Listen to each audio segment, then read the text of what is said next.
about now? Great. Please proceed, sir.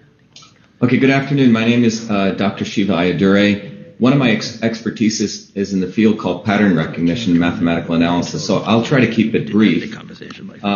But the objectives of this study were pretty focused to essentially perform an initial analysis on Maricopa County and to identify any anomalies and to provide an explanation for those anomalies. So that's what this today's discussion is focused on.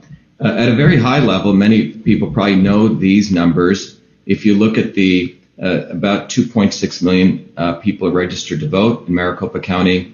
In this election, 80.5% of them cast ballots, as you can see there. And this is not showing the data for, let's say, the independent or Green parties, but 49.8% went to Biden and 47.6% to President Trump. So that was the reported results from the Secretary of State.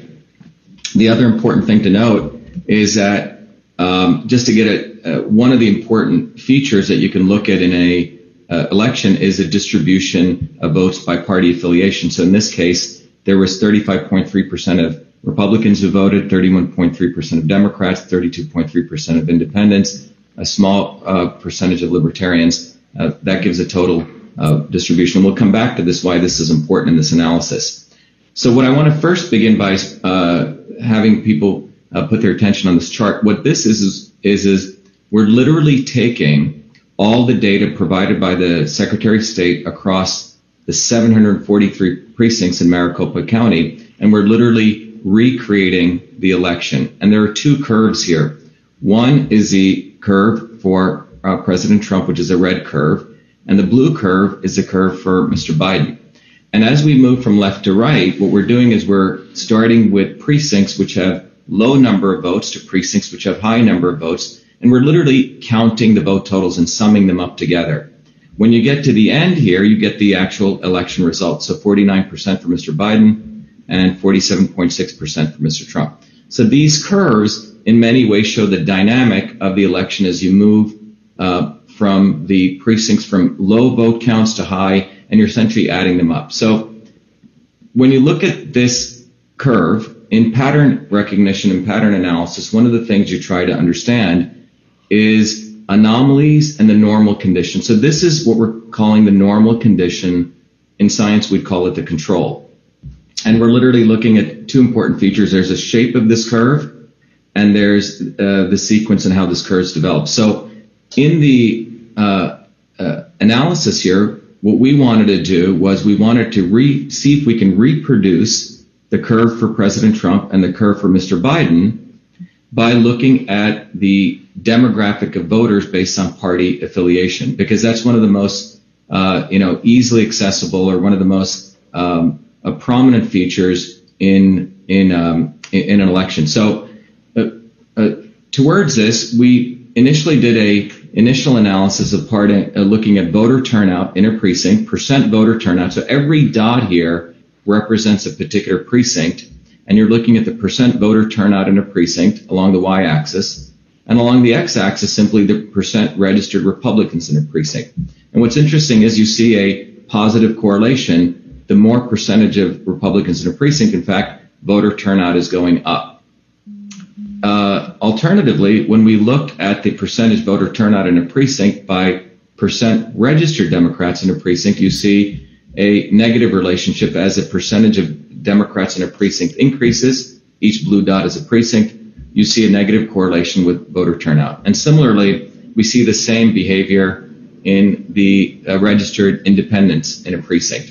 Voter turnout, and you see the negative correlation. So in summary, for Republicans, where the percent turnout positively correlates with percentage registered Republicans in a precinct, for Democrats and independents, the percent turnout negatively correlates with percent registered Democrats and percent registered independents in precincts. So that's just giving you the feature of what was taking place in Maricopa County. Now, getting back to this, we have the capability, the computer affords us the opportunity to do what we call scenario testing. What are the potential scenarios of distribution of Republicans, Democrats, Independents, Libertarians, and Greens, that if you were to look at the potential infinite possibility spaces. We haven't done all of them, but in the time that we have, what are the percentages of distributions of voters that would give rise to produce President Trump's curve here? And what are the percentages that would give rise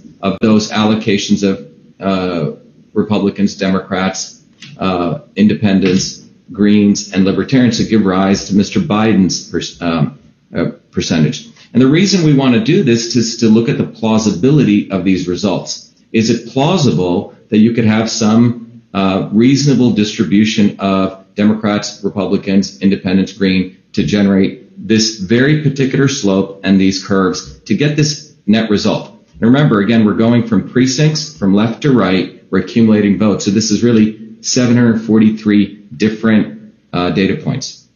So we first did, just to give you an idea, this is one of the potential scenarios where we're looking at, in the case of Democrats, we're looking at a split of votes between Mr. Biden and Trump of 20% to 80%, of Republicans between 80% to 20%, and of the Independents 70-30, Libertarians 0-100, and Green 100 zeros. This is one of the computer simulations. Like this, a computer can do far better than I could do sitting here. And what you see is the green line is trying to match Mr. Biden's blue line, and you can see it's way off. And the purple line is trying to match the red line. So obviously these aren't matching because, again, we wanted to see if we can overlay on those. So here's another potential scenario. In this case, we're looking at Biden-Trump voter distribution of Democrats by 80-20, Republican 20-80, the Independents 30-60, Libertarians 10-90, 100-0. And in this case, the blue line here, the purple line here, is at least nearer the red line, and the green line is getting closer to Mr. Biden. So that, again, the green and the purple are the simulated versions. Then we do another example. Well, this is getting a little bit closer. We see 100% Democrat, 0% Trump for Democrat distribution relative to Republicans, 20-80 split, 36%, 58% on the Independents, and so on. But it's still not matching, even though it's getting close here. You notice the slopes aren't matching. Well, we try a different case, 100% Democrat, 0% Biden-Trump, Republican 0-100, and so on. Still doesn't match. This iteration process, again, with the computer was done, and the only one that we were able to come close to matching was this. And I want everyone to look at this carefully.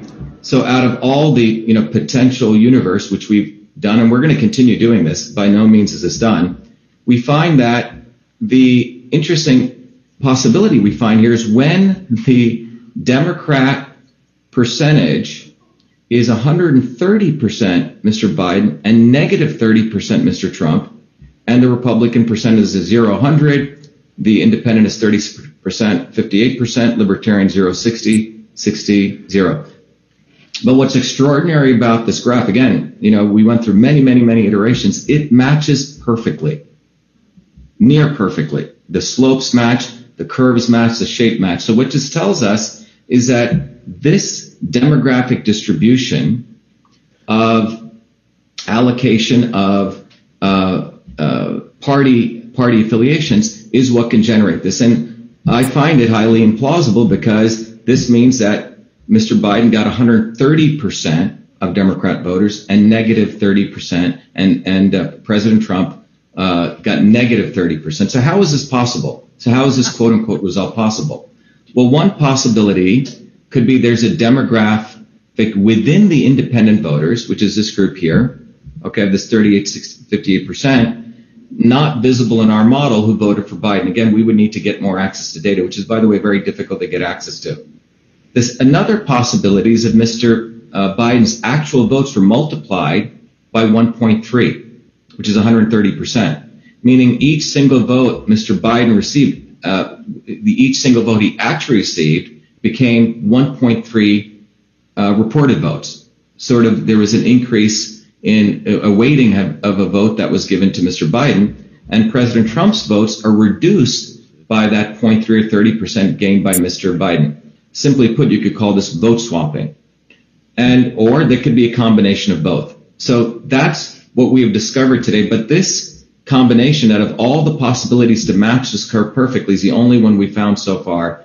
And the demographic distribution that it asserts seems highly implausible. But again, we need to do more research. One is, again, as I mentioned, that there could be certain groups of independent voters that are not visible in the model, or it could be vote swapping, or all three. And I'll end on that note. All right, Dr. Shiva. I'm looking at Mr. Giuliani, and I see he's been scratching some things out here. I'm pretty sure you have a question or two. I do, sir. Please, sir. Doctor, it's Rudy Giuliani. How are you? How are you, Mayor Giuliani? Can I just ask you, how did you get to that calculation where Trump received minus 30% of the Democrat vote? Can you explain to us in a way that we can understand how you got to that calculation? Sure. So let me go back to it, if I can go back to it. So think of this, Mayor Giuliani, as if you think about this, this is a curve that represents the actual vote, what's called the cumulative vote count for Mr. Biden and President Trump. Okay, so this is the control. This is what actually occurred on election night. Does that make sense? And what we're attempting to do in mathematics, using mathematics, you can do what's called curve fitting, where you can change certain variables to attempt to fit this curve. The variables we are changing here, which cannot be done, manually, but the computer is essentially changing the possibilities of different levers, a percentage of Democrats who voted for President Trump, the percent of Democrats who voted for Mr. Biden, the percent of Republicans who voted for Biden, the percent of Republicans who voted for Trump, the percent of independents who voted for Biden, the percent of independents who voted for Trump, and so on. So it's a solving where, remember in algebra where you could multiply variables by different equations, and you're trying to match this curve. So the computer is doing this, Mayor Giuliani, and so that's why I'm showing you these different possibilities. Now there's hundreds of thousands that the computer is running through to figure out what possible, as you can see here, what possible combination of these would lead to this. And the only one we were able to find was this. I hope that explains it. We're looking at the computer trying to find combinations of these vote allocations that could perfectly reproduce this result. So a vote for Biden would actually be 1 1/3 vote. Is that correct? Yeah, 1 3/10, right. So 1 3/10. So when Biden got one vote, 1 3/10, and a vote for Trump would be what? A vote for Trump would be whatever the president got, if he got 100 votes, reduced by 30% of what Mr. Biden got. Basically, the president's vote is linked to the vote that Mr. Biden got. So if Biden got 100 votes and his went up by 1.3, which means it took 30% of the votes were reduced that would go to President Trump. So basically, votes are being eaten from President Trump and handed over to Mr. Biden. That's the only way to one possibility of explaining. Did you discuss this at all with Colonel Waldron? I received a text message from this earlier, and in preparation for this, I wasn't able to get to him, but I'm willing to discuss that with him. Well, he reached a very similar conclusion in a different way, that the votes for Biden were valued within the computer algorithm as higher than the votes for Trump. Could you accomplish that within a computer that you had gotten control of? Well, one of the important things to recognize is that what we do know is, starting in 2002, Mayor Giuliani, that these voting vendors, it was brought out in one of the Diebold manuals, have a feature called the weighted race feature. The weighted race feature, it's a documented feature. And the weighted race feature basically says that the feature in the software, which the secretaries of state have certified, knowingly or maybe unconsciously, but they must have certified these electronic voting system software, has a feature called the weighted race feature, which allows a voter's vote to be, or a candidate's votes to be multiplied. So what that means is the central principle that Justice Earl Warren ruled on in 1964, one person, one vote, or clarified that, can be violated. It can be one person, not one vote. And that is one explanation of this. But the important feature I think people in the public need to understand is these software systems, the electronic voting software systems, have a documented feature called a weighted race feature. So the implementation of this is very possible. In fact, it's a documented feature starting as early as 2002. Is there any reason for that? Any legitimate reason? Don't you want to count every? Don't you want to count every vote as one? Every vote should be counted as one vote. But the fact that a weighted race feature exists should be a serious concern to all of America, because it basically means that all of us have been going. We're going back to Dred Scott, where it means that all of us, in some ways, the ubiquity of unfairness, where at that time it was 3/5 of a vote, where we could all become, 1/3 of a vote. In this case, the people who voted for President Trump approximately were becoming 7/10 of a vote. Do you know if the Dominion machines have that weighted vote feature? As I understand, they do have this feature. And remember, the more important thing to also understand is our votes are stored not as whole integer numbers, but as decimal fractions, which means when you get a vote, if a candidate gets 100 votes, it's not stored as 100, it's 100.0215, which is also quite alarming, which means if the fact that the votes are stored as decimal fractions means you could have external programs intersect, communicate with those programs and alter them using external software programs, which could also do weighted race features. But the important element here is that there's documented features of the weighted race feature as early as 2002, and our votes are stored as decimal numbers. Would I be overly simplistic if I concluded the only reason you would want a machine with a weighted vote feature is in order to cheat? It's enabling cheating. It's an enabling of one person, not one vote. I mean, this is not a poll. That's what the feature enables. This is not a poll. This is an absolute vote. And the only reason to have that feature would be if you're going to distort the vote. Exactly. Wow. Do you know what a Monte Carlo is? Excuse me, Mayor Giuliani? Did you do a Monte Carlo where you can do millions of possibilities in a minute to find a good match? Yes, so that's what this is doing. There are many different techniques. The solver technique here, there are many different numerical methods, but essentially it's doing one of those kinds of approaches to find that fit. Exactly. And that's how you arrived at the one that you felt was the closest. Yes. And could you say with a degree of professional certainty that there's no question that this vote count in Arizona is faulty, false, not accurate, whatever words are comfortable? Well, I think what I can say is that the plausibility of that, the cumulative vote count as we see it progress is highly implausible. The caveat being we don't have certain data on what percentage of demographics of independent voters, but from everything we've run and the simulations we've run, it's highly implausible the pattern of voting we saw that was reported by the Secretary of State of Arizona in Maricopa County. Thank you, Doctor. Thank you very much. You're welcome. Members, any questions for Dr. Shiva? Any questions? Representative Cook, please. Thank you, Mr. Chairman. I just have a question for the doctor. So earlier we had heard from a state senator, I believe, and in his presentation, when it had the vote totals, it had a decimal point and then numbers after. And so this perfectly makes sense if what you're saying is one vote is one vote, two votes is two votes.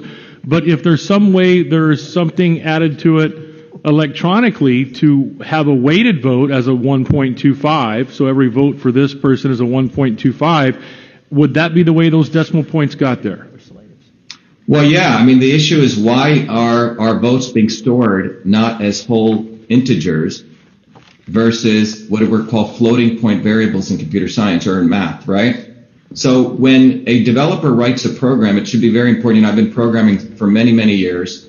And the first thing you learn is when you are writing a software program, you have to be extremely conscious on how you're declaring variables, right? This variable is an integer, which means it can only be, 0, 1, 2, 3, 4, 5, 6, 7, 8. This variable is going to be a decimal, which is also called a float or a double, which means it can be 1.1, 1.3, so on.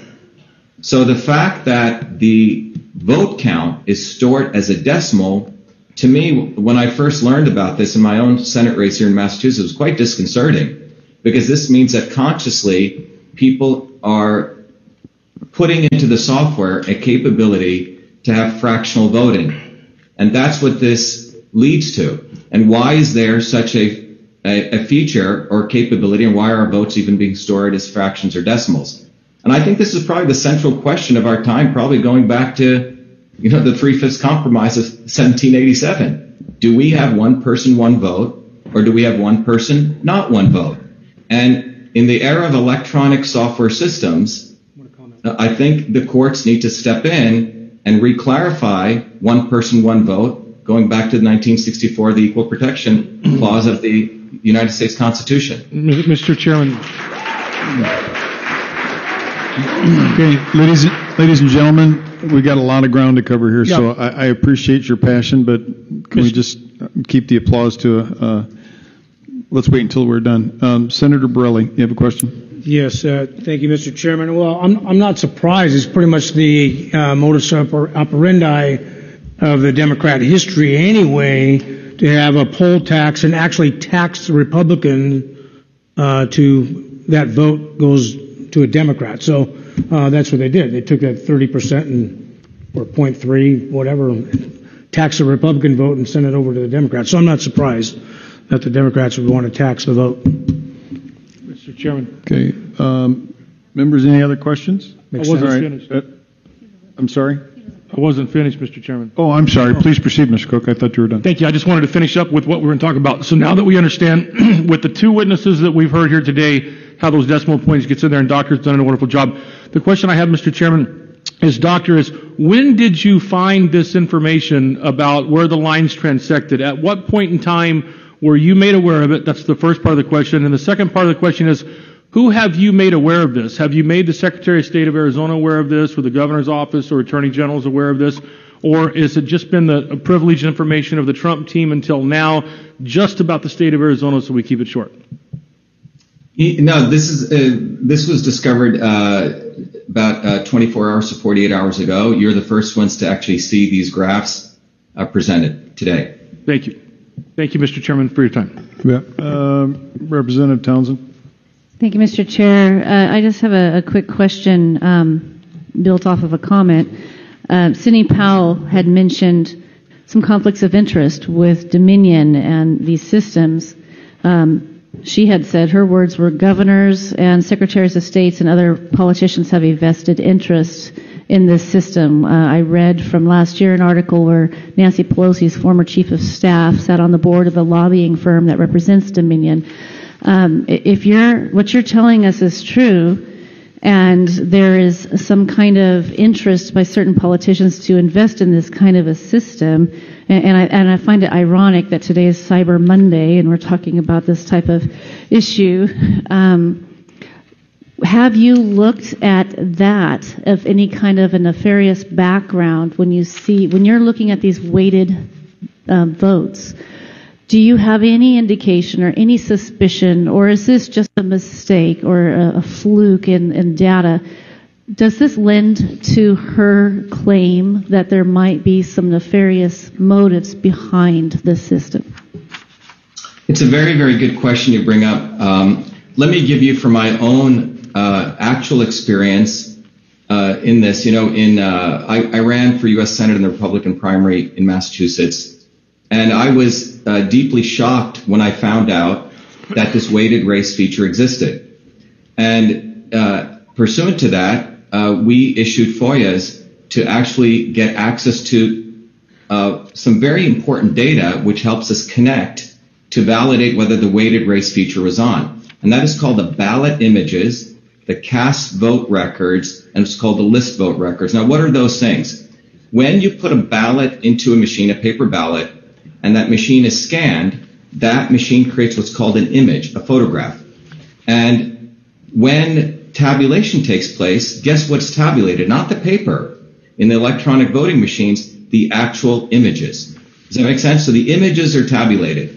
So when you get a result, if you want to validate the integrity of that result, the output, we must have access to the ballot images. And because the ballot images are used to generate the cast vote records and the list vote records, which are the actual counts of votes that were gotten. So when in Massachusetts, for example, I applied for a FOIA to get this. The Secretaries of State of Massachusetts, and I believe this may be true in many Secretaries of State across the country, they responded back to me saying they deleted the ballot images. In fact, they destroy them, that they don't have to save them by state law. And it is my understanding, pursuant to USC 20701 and 20702, for federal elections, those ballot images must be saved in order to validate the integrity of the election. Well, in my case, when I started sharing this on Twitter on September 25th, the Secretary of State of Massachusetts contacted Twitter and shut me down for 21 days left in my election. And what came out in testimony in Massachusetts with a federal judge here was that the Secretary of State of Massachusetts has a special partnership with Twitter where they were able to brand what I was sharing, that ballot images were destroyed, as election misinformation. And in addition, they called the National Association of State Election Directors, NASED, which is the association of all the state election directors, and they too got involved in contacting Twitter to shut down my tweets where I was exposing that ballot images which were destroyed, which would be the evidence showing that the weighted race feature was on. It was quite extraordinary.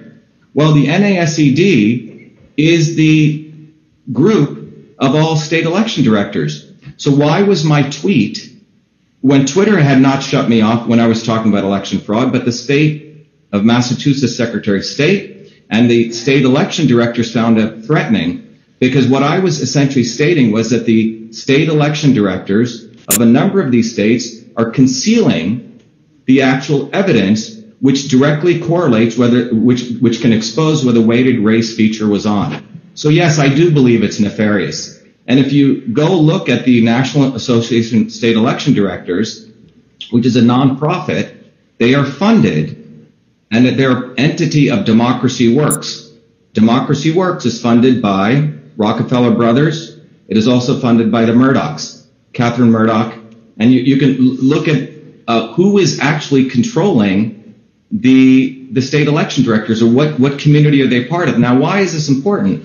Because the state election directors and the secretaries of state are the ones who certify electronic voting systems, which means, are they certifying electronic voting systems knowingly with the weighted race feature? And in my view, I know in Massachusetts that's what was done. And knowingly telling the vendors to delete ballot images, which are the evidence that interconnect the weighted race features being on and the ballot images. So in Massachusetts, the factory settings of these electronic voting machines, the default factory setting is to save all ballot images.